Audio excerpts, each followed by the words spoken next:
Good morning, children. How are you all? Exams are approaching. Everyone is tensed.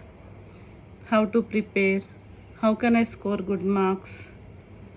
And the subject is more, subject material is very high. And you know exactly how to start, where to start, when to start. You know better than others because you are the best judge for yourself, and you know that how much you have studied already, how much to be studied, how more it is, like how much to understand. All these are the questions you could answer for yourself. We have some better tips to come out of this particular tension, stress, etc. If you follow these things, I think it will work out very well in your future examinations. Plan your work and work on the plan. For proper plan schedule helps you to stay stress free, as you are not hit by an overwhelming study list before the exams. Okay, and the first thing you have to do is to create a preparation schedule for the subject, which subject to start, and how much material is left to learn, how much is still under confusion. And having a topic wise subject list can help you to cover the syllabus well and have time for the revision also. Okay, and you can see when you are planning, okay, you can allot some time for the subjects. The second point I would like to talk about is the time management. Time management is very important. And plan your work, how much to learn, how much is there more to learn, and how to plan, and which are the subjects more difficult for you. And so definitely you will give more time for the subjects which are difficult for you. And proper time management is very important. See that there will be some days time to from one exam to the other. So this particular time, what to prepare, and which topic you have to prepare, and all you have to plan.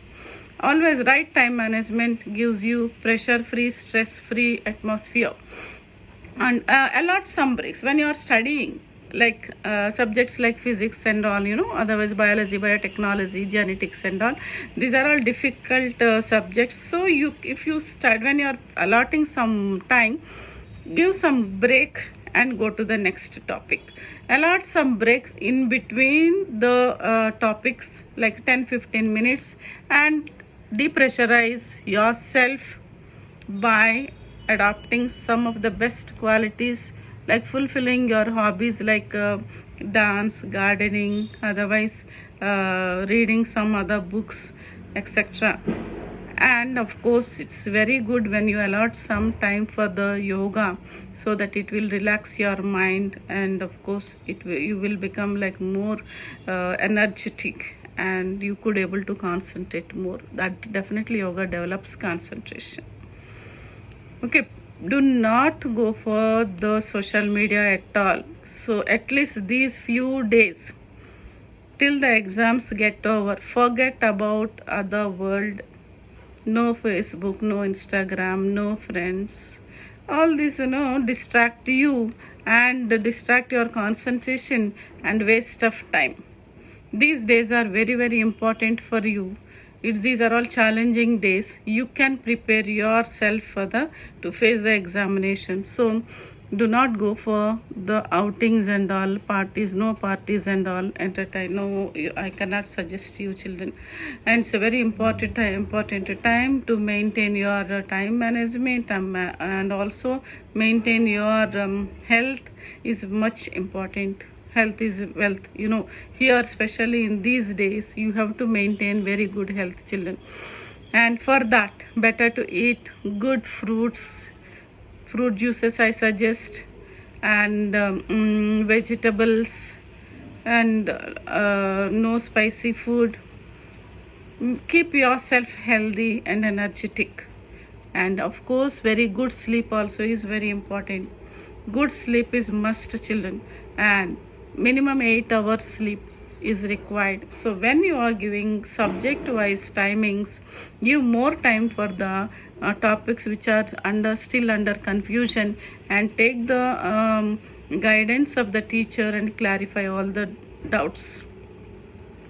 And one more thing, that when you are answering also, like preparation also, when you are ready for the preparation, keep a nice space for you where TV, no, there won't be any TV, and other laptops and all. Keep yourself free from all these devices, and select a nice space for you where it is calm and cool and relaxed, and you set your table with the books and all necessary material. For example, biology and all, you need stationery to practice diagrams, because diagrams are having more value in the biology, children.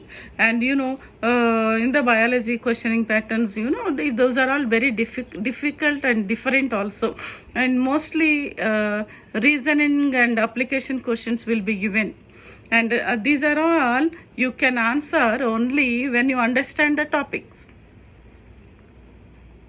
Mugging up will not work out in CBSE question papers, children. Mugging up, don't do that, and understand the topic. Any kind of questions you could able to answer.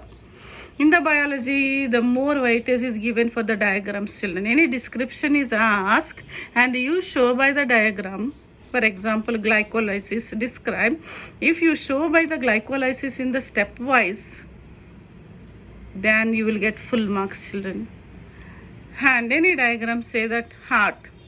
Then when you are explaining also, and they ask you to draw the diagram, you have to draw the diagram. If you describe, there is no use. So that much weightage is given for the diagrams in biology. It's a very, very important point to remember. And always try to answer clearly, try to label the diagrams clearly, and even the functions of each part is very important. And one more point, that you have to choose that the scoring area. 1 mark questions are more important, and MCQs, multiple choice questions also, you can have better choice to score the marks, and diagrams also you can score best marks, children. This is always very, very important. Okay, and when you are doing these works, like better to understand the topic and what type of questions, reasoning, application, high order of thinking questions you can able to get it in that particular topic. And these are called as HOTS. And when you understand the topic, any kind of question you could able to answer. And this is what, like in CBSE papers, always I see nearly 20 to 25% of the marks, hot questions will be there, children. And at least 10% of the questions will be with the diagrams. So always I suggest you to solve sample papers. The previous at least 10 years papers, when you solve, you will understand how to answer the question and which questions are repeating questions, and definitely you will get best score when you answer 10 years of question papers. How to answer and all, and points are very, very important. And when you are going with the diagrams, children, you better answer in such a way that each part's function, each part you can ask. It is not ask teacher, but still you have to answer which function also. And one more point I would like to talk here. And in the question they may not ask to draw the diagram, right? And if the 3 marks and 5 marks questions are asked like that, if the diagram is there in the textbook, please draw the rough diagram of that particular question. And you can ask teacher, it was not asked, but still for safe side, if you answer like rough diagram, I'm not asking you to draw very neat and clean, but rough diagram with the proper labeling the parts. In case if the marks are given to the diagrams in that particular question, definitely you will get full marks, children. This is how you are always prepare yourself for the exams, children. And this especially in biology I can say, and give always proper answer, and start with the question which you know very well, and this is also very important point. And when you are writing also, you will be having a very big booklet of answer sheet. So don't confuse to draw the diagrams. Draw freely. If the place is not sufficient, turn the page and complete diagram. You can draw, children. Draw it neatly if it is asked the diagram. If the description is asked, you can draw the diagrams and show. If the diagram is asked, you have to draw the diagram. Children, these are the points I would like to talk and make you to become more free of examinations, come to the comfort zone and answer well. All the best and God bless you.